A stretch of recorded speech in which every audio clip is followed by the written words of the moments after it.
추석 밥상머리 민심을 유리하게 끌고 가기 위한 여야의 삿바 싸움 치열합니다. 전국 최대 쟁점으로 떠오른 의정 갈등을 두고 여야가 연휴에도 해법 찾기에 골몰하는 모습입니다. 이 다양한 정치권 쟁점들 전문가분들과 하나씩 짚어보도록 하겠습니다. 이승환 국민의힘 중랑을 당협위원장, 송영훈 국민의힘 대변인, 차재원 부산가톨릭대학교 특임교수, 김진욱 전 더불어민주당 대변인 나오셨습니다. 안녕하세요. 네, 주제 먼저 보겠습니다. 의정 갈등 해결을 위해 정치권이 분주하게 움직이고 있습니다. 국민의힘은 특히 의료계를 설득하는 데 주력하는 모습이고요. 한동훈 대표는 연휴 기간에 이 다수의 의사단체 대표들과 1대1 비공개 연쇄회동 진행하고 있다고 합니다. 여야 의정 협의체를 추석 전에 띄우는 건 무산이 됐지만 연휴 이후 극적 타협이 이루어질 가능성 있다고 보시나요?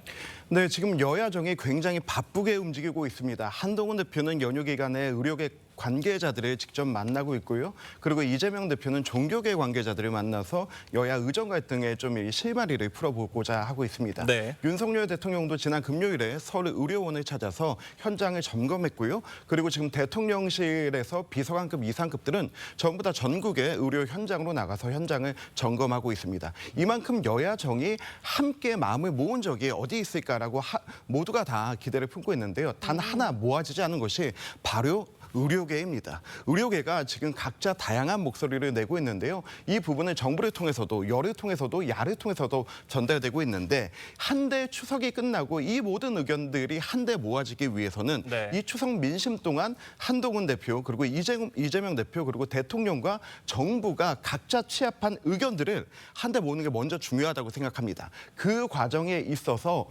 정말 허심탄회한 대화를 먼저 여야정이 먼저 하는 것을 기대해 보고 있습니다. 네, 의정 갈등 문제를 두고 한 대표와 주도권 경쟁을 벌이고 있는 민주당 이재명 대표는 이 조계종 총무원장 진우수님을 찾아가 종교계가 의정 갈등 해결에 힘을 보태달라고 요청을 했습니다. 직접 들어보겠습니다. 대화나 타협이 아니고 그냥 충돌하다 보니까 모두가 피해를 입는 상황이 발생하는 것 같습니다. 특히 종교계의 역할도 이럴 때는 더 중요하지 않을까 싶어요. 셋이서 한번 같이 봤는데 거기서도 그 의료 문제 때문에 걱정을 많이 했어요. 정원을 어떻게든 좀 늘리는 거는 맞는 것 같아요. 예. 근데 이제 이 부분을 이제 어떻게 협상을 하느냐.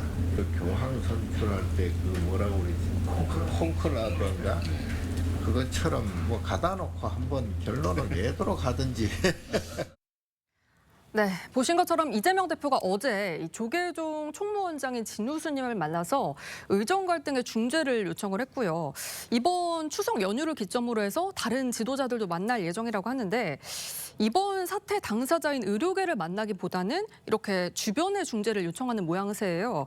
이 대표의 이런 행보가 좀 사태 해결에 도움이 된다고 보시는지요? 뭐 전혀 도움이 안 된다고는 이야기를 할 수 없겠죠. 지금 그 종교계 어르신들이 이 상황에 나서서 적극적으로 중재 역할을 해서 꽉 막혀 있는 이 협상의 교착 국면을 좀 더 부드럽게 풀 수 있는 윤활유 역할을 해달라는 것이 지금 종교계 지도자를 만나는 이유이기 때문에 뭐 그런 부분들이 상당히 그러니까 지금 이재명 대표의 추석의 행보의 를 이렇게 뭐랄까요 폄하할 그 사안은 아닌 것 같아요. 그러나 다만 아쉬운 부분은 분명히 있죠. 그러니까 제1야당 그리고 이 압도적인 가반 의석을 갖고 있는 야당의 그 지도자로서 좀 더 의료계와 직접적으로 나설 필요가 있지 않나 하는 뭐 지적은 뭐 저는 이재명 대표가 기울일 필요는 있다고 봅니다만 나름으로 아마 이런 생각을 할 것 같아요. 지금 이제 지금 당정이 지금 현재의 의료대단을 풀기 위한 나름대로의 의견 일치를 지금 못 보고 있다. 예를 들면 지금 한동훈 대표 같은 경우는 2025학년도 그러니까 당장 내년에 지금 의대 정원도 사실 원점에서 논의할 필요가 있다는 지금 메시지를 내놓고 있는데 여기에 대해서는 정부가 다른 이야기를 하고 있잖아요. 그렇기 때문에 야당의 입장에서는 이런 부분들이 쉽게 나서기 힘들다. 그리고 또 특히 야당 대표가 나서서 의료계와의 뭔가 면담을 통해서 뭔가 구체적인 확실한 약속을 할 수 없다는 그런 부분들이 아무래도 종교계 쪽을 먼저 이렇게 나서는 이유가 아닐까라는 생각이 듭니다. 예. 송영훈 대변인께 질문 드려보겠습니다. 그 야권에서는요, 정부가 전향적으로 나서지 않아서 추석 전에 이 여야 의정 협의체 출범이 무산됐다 이런 지적인데 이 연휴 이후에 정부 여당을 상대로 한 야권의 책임론 공세 더 거세질 거란 전망 나옵니다. 어떻게 보시나요?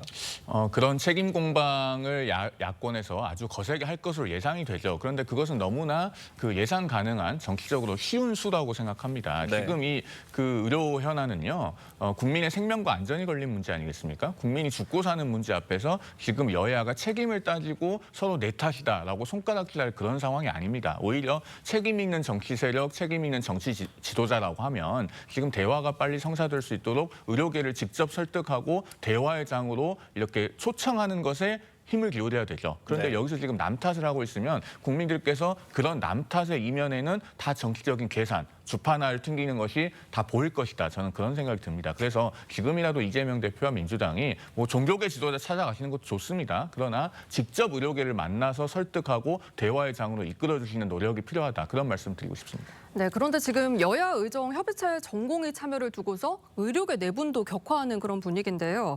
이 전공의 참여 여부를 두고서 지도부들 간에 좀 격한 그런 발언이 오가면서 좀 험악한 상황이 연출이 됐다고 하거든요. 이 여야 의정 협의체가 제대로 출범을 하기 위한 선결 과제가 뭐라고 보십니까? 일단 그 여야 의정 협의체에서 기본적으로 의제 제한을 두지 말고 모두가 참여해서 한번 이 문제를 진지하게 논의해보자라고 하는 취지에 대해서는 아마 대체적으로 공감대가 좀 이루어지고 있는 것 같아요. 그러나 이제 의료계에서 지금 먼저 선결 조건들을 제시하고 있는 게 있지 않습니까?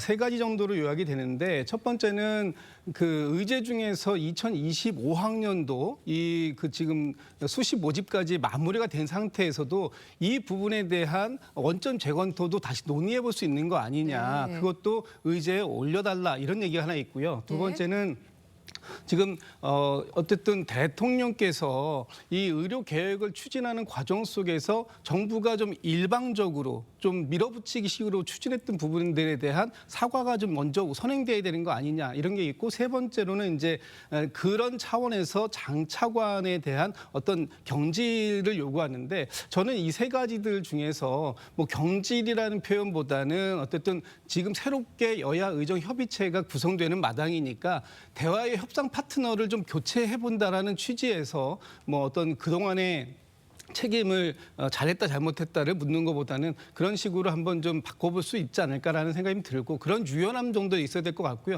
특히 25학년도에 대해서도 지금 수시가 진행이 되고 있습니다만 이 부분도 일단은 논의해보자. 논의의 대상이 된다라고 해야 되는데 정부 안에서 지금 대통령실이나 지금 그 한덕수 총리 같은 경우에는 이 부분은 이미 논의의 대상에서 완전히 빠지는 거다라고 이제 메시지가 나오다 보니까 이 그 정부와 여당의 메시지가 지금 약간 혼선이 있다. 이게 조율이 빨리 될 필요가 있는데 이 부분에 대해서는 이번 연휴 기간 안에 일단 당정이 먼저 조율을 빨리 끝내는 것이 좀 우선적이지 않을까라는 생각이 듭니다. 네. 이런 상황에 전공의들 입장도 있습니다. 이 대다수 전공의들은 정부의 전향적인 입장 변화가 없으면 복귀하지 않겠다 이런 입장인데 그래서 이제 의료 공백 사태가 예상보다 더 길게 길어지는 것 아니냐 이런 우려도 나오고 있어요. 정말 심각한 상황입니다. 하지만 한 가지 꼭 기억해줬으면 하는 부분은 맨 처음 윤석열 정부가 의료개혁을 들고 나왔을 때 국민 77%가 찬성을 했습니다. 그 이유는 무엇이냐면 두 가지 목적이 분명했기 때문입니다. 첫 번째, 의사수는 증원되어야 되고 그리고 두 번째, 전국 어디서나 동일한 의료 혜택을 받을 수 있어야 된다. 이 기조 아래 장기적 지금 의료개혁이 진행되고 있다는 부분을 좀 다시 기억했으면 좋겠습니다. 그리고 또 하나, 의료개혁의 완성은 의사수 증원에서만 끝나는 것이 아닙니다. 정말 중요한 게 하나 더 남아 있는데요. 바로 건보 개혁입니다. 건강보험료 개혁이 정말로 중요한데요. 내년도가 되면 사상 초유 건보에서 나가는 병원과 약국에 대한 지원금이 100조를 넘게 됩니다. 그리고 26년도가 되면요. 3천억의 건보 적자가 일어나고요.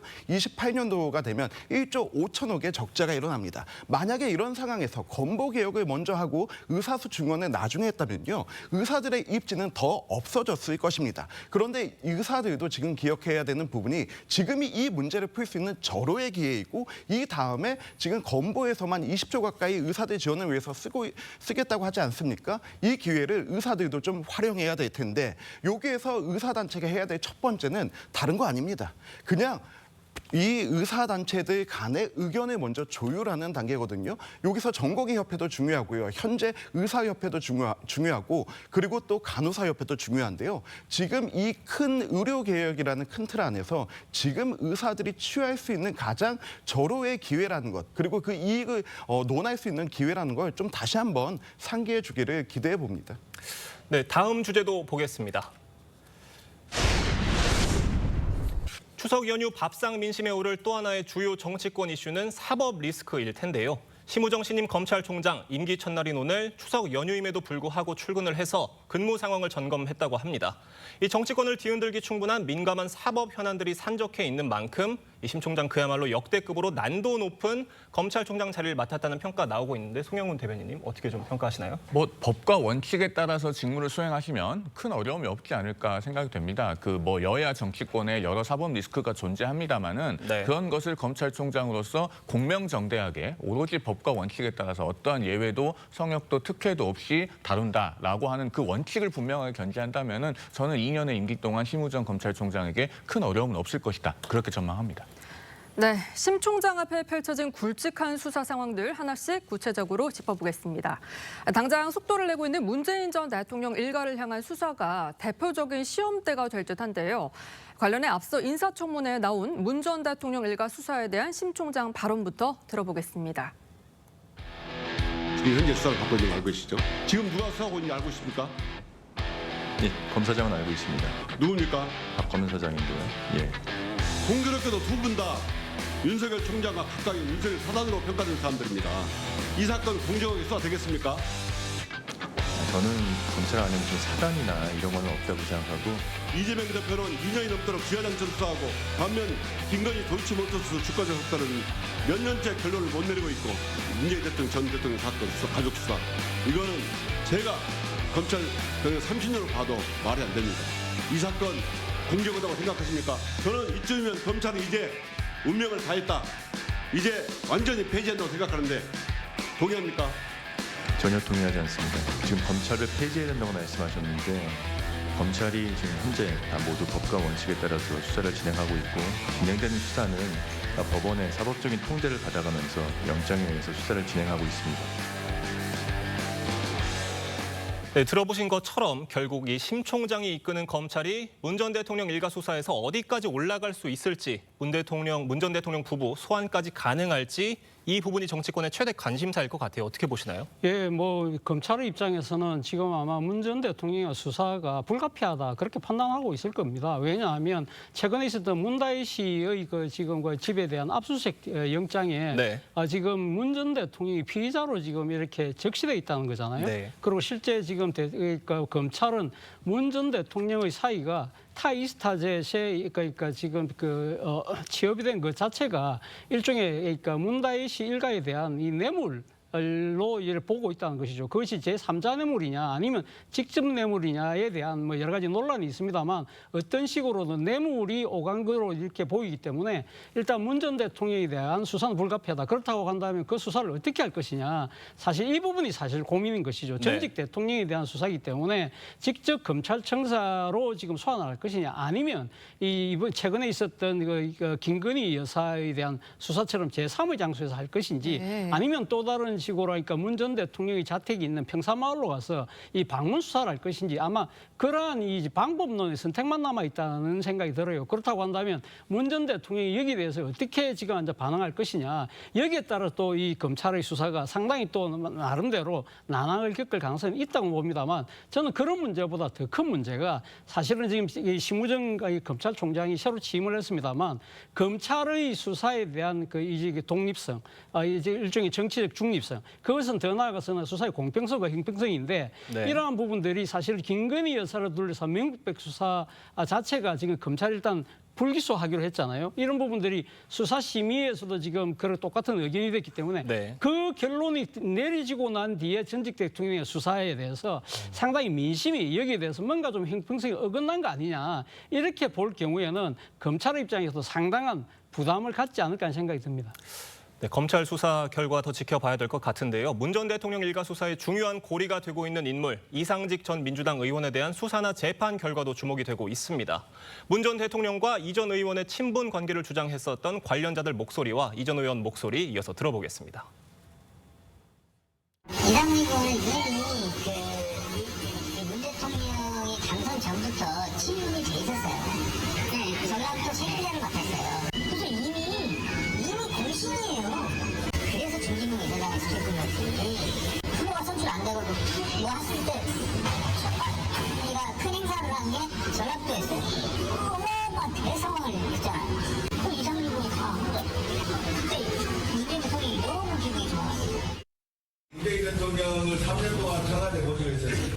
3년 대통령이 모시다 보니까 이 지역에 좀 활동이 좀 적었습니다. 근데 이제 1월달에 겨우 사표를 수리했습니다. 네, 이상직 전 의원을 둘러싼 주요 의혹들 가운데 대부분은 이미 법원에서 유죄 판단을 받은 그런 상황인데요. 이 부분 역시 문 전 대통령의 좀 소환 가능성을 높여주고 있다, 이런 분석이 나오고 있어요. 그렇습니다. 말씀하신 이상직 전 의원에 대한 법원의 여러 유죄 판결들 중에 특히 중요한 것이 올해 1월 24일에 1심 판결이 나온 그 타이 이스타젯 관련 배임 사건입니다. 네. 원래 문재인 정부 청와대에서는 이 이스타항공과 타이 이스타젯이 서로 관계없는 회사라는 그 이상직 전 의원 측의 해명에 기반해서 그런 입장을 유지해 왔거든요. 네. 즉 타이 이스타젯은 이스타항공의 현지 총판에 불과하고 무관한 회사라는 겁니다. 그런데 올해 1월에 나온 그 1심 판결에서 확인이 된 것이 결국은 이상직 전 의원의 자금으로 타이 이스타젯이 설립됐다는 거 아닙니까? 네. 그래서 배임 유죄 판결이 나왔고 그렇기 때문에 그 이후에 지금 수사가 급물살을 타서 여기까지 진행이 되고 있는 겁니다. 그리고 얼마 전에 이제 공판 전 증인신문 과정에서 문재인 전 대통령을 피의자로 적시해서 방어권을 행사할 수 있도록 통지도 하지 않았습니까? 이런 상황이기 때문에 이제 문재인 전 대통령에 대해서는 어떤 형태로든 조사는 불가피한 그런 상황까지 왔다고 볼 수 있고 문 전 대통령은 2016년 11월에 대구에서 대학생들을 모아놓고 시국 대화를 하면서 이런 말을 한 적이 있습니다. 대통령도 범죄 행위를 했다면 당연히 수사를 받아야 하고 퇴임 후에 불기소 특권이 없어진다면 엄정한 법의 심판을 받아야 한다, 이런 말을 남겼습니다. 네. 그 말대로라면은 본인이 아마도 적극적으로 조사에 임할 것이다, 이렇게 예상합니다. 김진욱 대변인께 좀 여쭤보겠습니다. 추석 연휴 직후에는 문 전 대통령의 딸 다혜 씨가 참고인 소환 조사를 받을 것으로 알려지고 있는 상황인데 검찰이 다혜 씨 소환 조사에서 주력하는 포인트 뭐가 있을까요? 아무래도 지금 특혜 채용 의혹이 뇌물 부분으로 이제 뇌물 혐의로 이제 넘어가는 거 아닙니까? 네. 그래서 지금 문다혜 씨에 대한 집 가택 압수수색이라든지 여러 가지 강제 조사를 지금 시행해 놓고 있는 상황인데 결론은 뭐 맞춰진 것 같아요. 어쨌든 문다혜 씨가 어떻게 조사를 받든지 간에 이 사건의 모든 최종 그 목표 지점은 문 전 대통령을 겨냥하고 있는 거 아닙니까? 그래서 지금 문 전 대통령으로 가기 위해서 문다혜 씨까지도 조사를 뭐 그 교두보 삼아서 갈 수밖에 없는 상황이라고 보여지는데 네. 지금 문다혜 씨와 뭐 이 그 문 전 대통령 또는 가족 간에 이 있었던 금전적인 거래라든지 이런 부분들을 무슨 거액의 뭉칫돈 이런 식으로 지금 계속 언론에다가 이렇게 그 피의 사실처럼 유포하는데 지금 이런 것들이 사실상 대통령이 이 사건이 문제가 시작이 됐던 2018년도에 문 전 대통령의 그 전 사위 서모 씨가 과연 타이 이스타젯에 특혜 채용이 된 것이냐 하는 부분에서 시작됐던 것이 지금은 퇴임 이후에 있었던 가족 간의 금전 거래까지도 이것이 마치 이 수상한 비자금이 마치 거래가 된 것 같은 이런 식으로 지금 얘기를 하고 있는데 이거는 결국은 문 전 대통령을 정치적으로 탄압하기 위한 최종적인 목표를 설정해 놓고 그 과정 속에서 중간에 계속 피의 사실을 언론에 공표하면서 모욕 주고 망신 주고 이런 과정들을 지금 거쳐가고 있는 것이다. 그렇기 때문에 뭐 문다혜 씨가 어떤 조사를 받든 상관없이 최종적으로 문재인 전 대통령이 검찰의 조사를 받는 형태로 가야 이 문제는 마무리가 되지 않을까 그런 생각합니다. 네. 이재명 민주당 대표를 향한 남은 수사와 재판 상황 역시 이 심 총장이 넘어야 할 시험대인데요. 이 추석 연휴를 앞두고 이 대표 배우자 김혜경 씨가 소환 조사 받기도 한 사안이죠. 이 법인카드 사적 유용 의혹 관련 수사 어떻게 좀 풀어 나갈지가 관심이에요.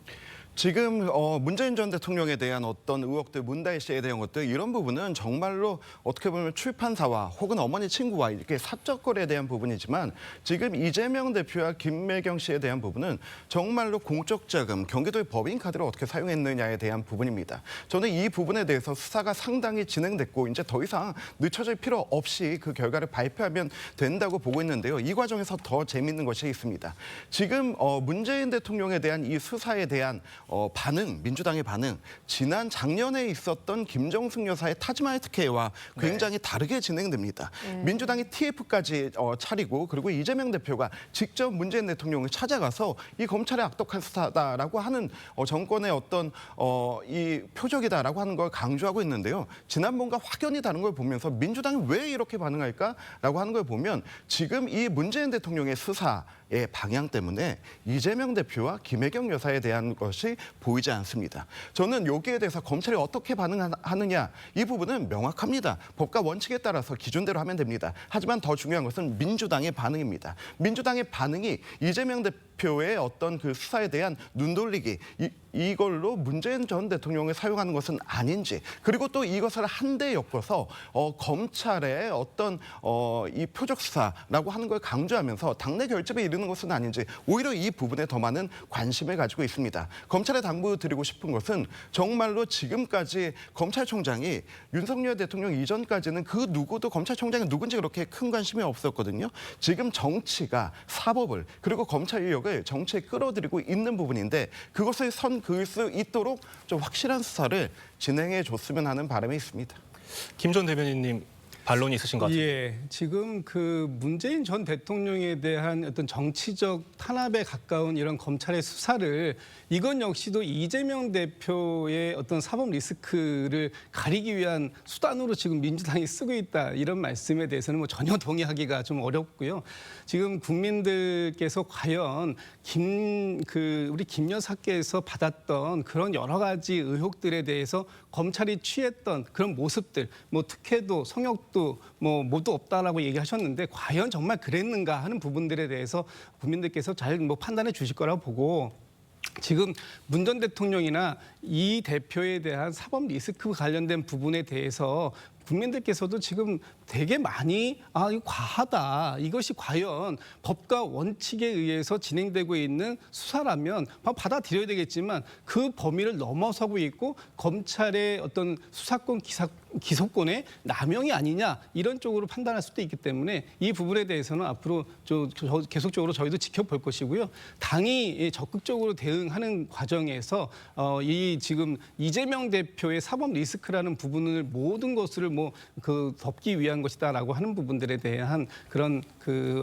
뭐랄까요 국민의힘 전체에서 늘 얘기하시는 부분들이 있는데 그런 부분들은 저희 민주당 안에 존재하지 않는다 이런 말씀드립니다. 네. 네, 법과 원칙에 따라 수사하겠다는 심 총장의 검찰 향배를 더 지켜봐야 될 것 같습니다. 이 다음 달에는요, 이 대표가 연루된 굵직한 의혹들이죠. 공직선거법 위반과 위증교사 관련 첫 번째 법원 판결이 줄줄이 나올 예정입니다. 이 관련해 여야 공방 벌써부터 치열한 상황인데 여야 목소리부터 들어보겠습니다. 제가 보기에는 이재명 대표 판결 선고 날짜가 가까우니까 눈에 헛것이 보이는 것 아닌가 생각이 듭니다. 얼마나 허무맹랑한 주장인지 잘 알고 있으면서 이런 이야기를 하는 것 같은데요. 재판 미루지 마시고 빨리빨리 재판에 참석하셔서 판결 선고되면 아마 증상이 완화되지 않을까. 이재명 대표의 10월 선고를 앞두고 그걸 방어하기 위한 방탄용 아니냐라는 코미디 얘기를 같은 하거든요. 얘기죠. 그 뭐 방탄할 게 뭐 있어요? 이거 하면 무슨 방탄이 됩니까? 자기들이 총 다 쏴놓고서 그랑 뭔 상관이 있어요? 재판부에서 하는데 그냥 그건 쓸데없는 얘기라고 봅니다. 그러니까 국민의힘에서는 지금 10월 위기설을 제기하면서 이 대표가 그 불안감 때문에 계엄 공세까지 들고 나왔다는 건데 10월 위기론 어떻게 좀 평가하십니까? 자, 지금 이재명 대표의 선거법 사건은 9월 20일 그리고 위증교사 사건은 9월 30일에 각각 변론 종결을 할 겁니다. 그러면 이제 선고 날짜는 10월 말 늦어도 11월 초 정도로 잡힐 걸로 예상이 되는데요. 네. 두 사건 모두 이재명 대표가 과연 유죄 판결을 피해 나갈 수 있을지 저는 매우 많은 의문이 듭니다. 일단 선거법 위반 같은 경우에 있는데 그 김문기 전 성남도시개발공사 개발 1처장을 몰랐다고 하는 발언은 4번이나 나온 거예요, 연속해서. 2021년 12월 22일부터 29일까지 4곳의 방송사에서 이재명 대표가 당시 대선 후보의 지위에서 했던 말입니다. 네. 그 전날에 뭐가 있었습니까? 김문기 전 1처장이 극단적 선택을 했잖아요. 그런 배경 하에서 본인의 대장동 사건과의 관련성을 부인하기 위해 했던 말입니다. 유죄 판결을 피하기가 상당히 어려운 사건일 것으로 보이고 선거법 위반으로 같이 기소되어 있는 그 백현동 관련해서 국토부의 협박을 받아서 용도 변경을 했다라고 하는 것은 지금 그것은 그 주장에 반대되는 그 관련 국토부 공문도 남아있고 또 백현동 로비스트 김인섭 씨에 관해서 이미 2심까지 판결이 나온 상황입니다. 자, 그렇고 그다음에 위증교사 같은 경우는 녹음 파일이 이미 공개가 돼서 우리 국민들께서 많이 들어보셨을 겁니다. 이런 모든 상황 때문에 이재명 대표가 스스로도 유죄 판결을 피하기 어렵다고 생각을 하니 최근에 무슨 김종인 위원장을 만난다든가 또는 민주당에서 섀도우 캐비닛 이야기가 나온다든가 대단히 비정상적이고 이례적인 행보들을 보여주고 있다. 저는 그렇게 생각합니다. 아마 10월 말 11월 초가 되면은 우리 국민들께서 자연스럽게 그 결과를 보시게 될 것이다라는 말씀드립니다. 네, 이게 물론 뭐 1심 선고고 법적 최종 판결은 아닌데 이 처음으로 나온 법원의 판결인 만큼 그 후폭풍 거셀 수밖에 없을 것 같은데요. 만약 유의미한 유죄 판결이 나올 경우 이 대표 대권 과도에 비상이 걸리는 건 물론이고요.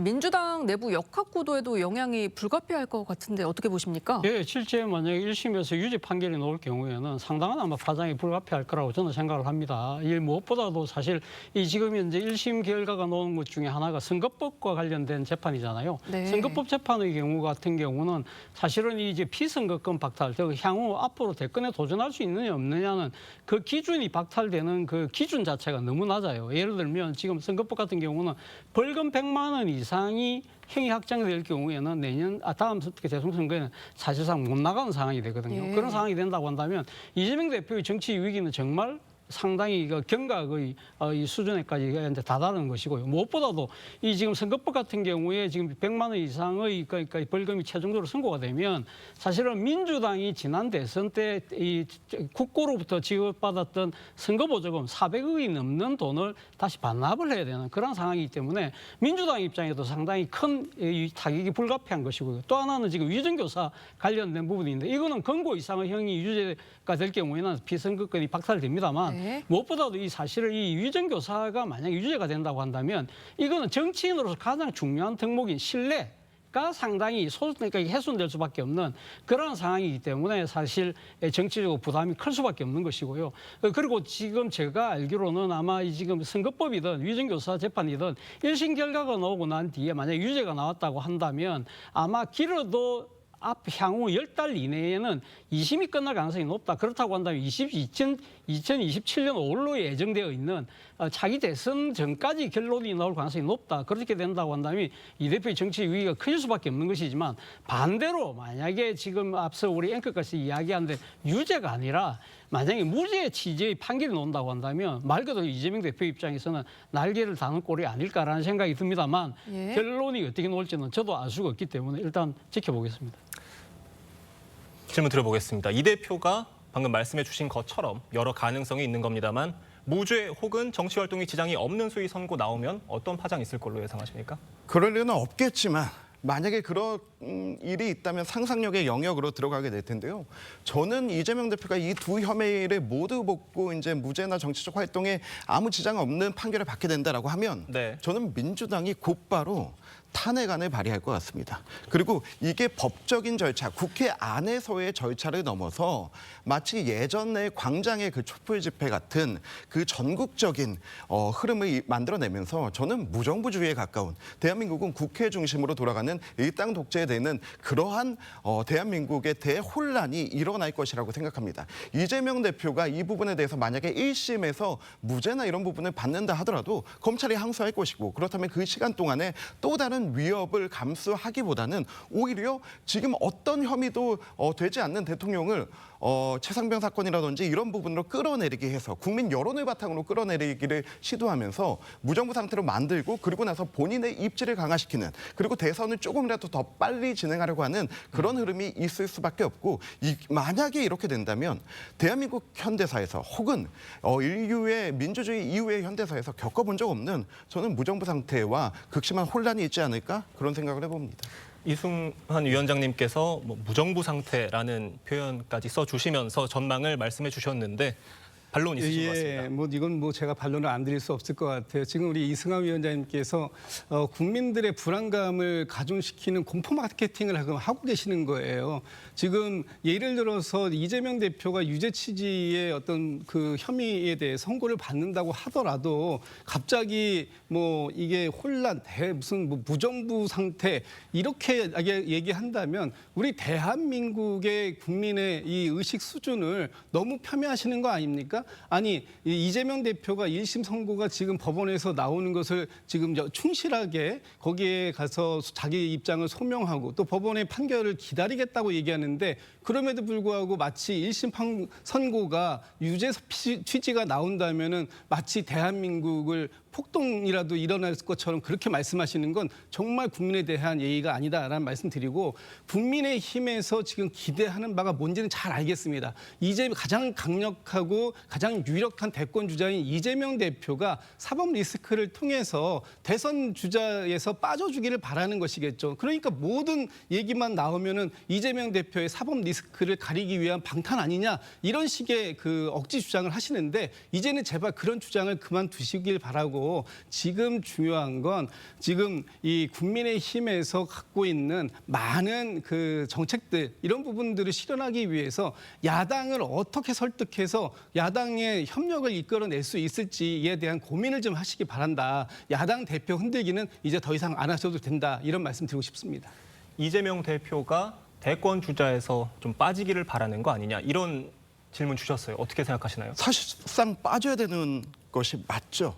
왜냐하면 지금 민주당과 야권은 계속해서 당 대표를 죽이기 위한 사법 리스크를 증폭시키고 있다라고 하는데요. 말이 잘못됐습니다. 원래 민주당의 당원 당규대로라면 기소만 돼도 당직을 할 수 없는 정당입니다. 그럼에도 불구하고 이재명 대표 한 명을 살리기 위해서 그런 모든 당원 당규까지 개정까지 하고 간 것이죠. 그리고 지금 이거 국민을 불안하게 하는 공포 마케팅 아니냐? 그 공포 마케팅의 절정은 바로 민주당의 계엄령 주장입니다. 저는 민주당이 왜 이렇게 계엄령을 주장하나 생각해 보면 10월 달, 11월 달에 분명히 이재명 대표는 법적 선고를 받을 것입니다. 그렇게 된다면 이것도 사법살인이다라고 하면서 제2의 광장을 준비하고 있을 텐데요. 그때 경찰력과 또 필요한 공권력이 개입할 수밖에 없는데 저는 그때 민주당이 이것이 바로 계엄령이다라고 하는 주장을 하기 위해서 지금 빌드업하고 있다고 봅니다.